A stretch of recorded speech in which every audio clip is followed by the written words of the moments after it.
আজ সকালে গাজীপুর এলাকায় একটি বাস ও প্রাইভেট কারের মুখোমুখি সংঘর্ষ ঘটে।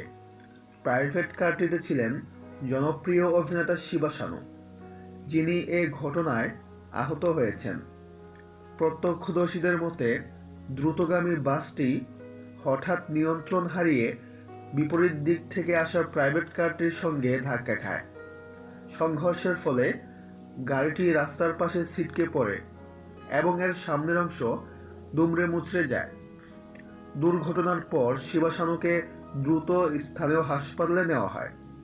চিকিৎসকদের ভাষ্যমতে তিনি মাথা ও হাতে আঘাত পেয়েছেন, তবে শারীরিক অবস্থা স্থিতিশীল। তাকে পর্যবেক্ষণে রাখা হয়েছে, তবে গুরুতর সংখ্যার কিছু নেই।